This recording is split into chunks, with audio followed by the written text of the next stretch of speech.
Hey y'all, Andrew Sundell here, geology professor at College of Western Idaho.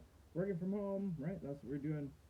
You probably felt some shaking this evening. That was pretty exciting for a lot of people. The most important thing to think about is as business as usual. This earthquake, although it was significant, so it was a six and a half. Um, that's on par with some of the larger U.S. earthquakes we've had, over the past, oh, shoot, 30 years. I think the Loma Prieta 1994 earthquake in Los Angeles was about a six and a half, maybe a 6.7. So significant, right? A significant earthquake. But earthquakes aren't unusual to Idaho, although they don't happen that often. Um, I drew a quick picture of the United States here, although this is hopefully I'll be able to get this video flipped. If we look here at the United States, I drew in purple. You can see here, these are some of the major plate boundaries. And the specifics don't really matter that much, but one of the most important things that kind of comes out of this is the way that this plate architecture works out here, kind of off of the Northern California coast.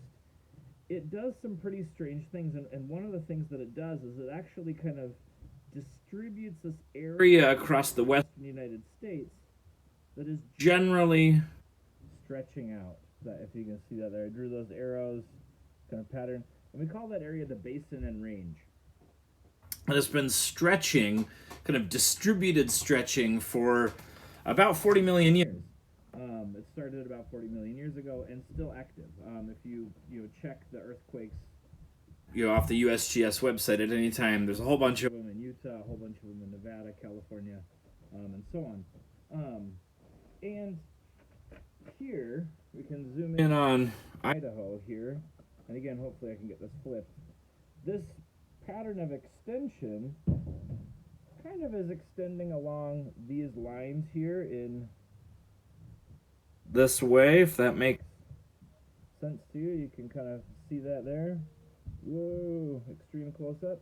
And one of the weird things in Idaho that happens is this extension runs into a fairly large rock formation that I've kind of colored in here called the Idaho batholith. This is kind of the granite and things that Idaho is famous for. And where this extension kind of dives into this much different rock type than the Idaho batholith, that tends to be a source of some kind of stickiness, if that makes sense. So the largest earthquake we've had in recent history was a 7.2, what we call the Bora Peak quake, near Chalice. That was kind of down in this area. This particular earthquake, 6.5 magnitude, is about 70 miles west of Chalice. So business as usual, actually. Nothing to be afraid of, but cool, right? So exciting.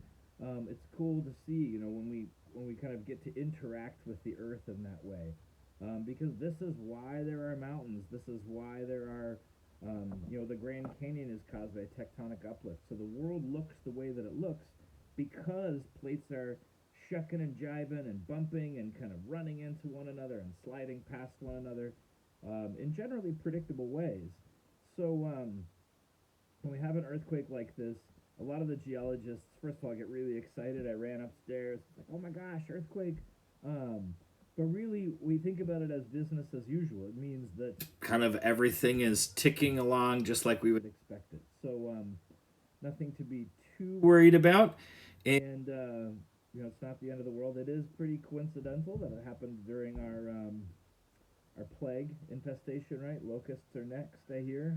They'll be here on Friday. I think the locusts will be here if they can fit it into their schedule. So, yeah, cool, exciting. 6.5 earthquake. It's gonna make the news, maybe even the national news.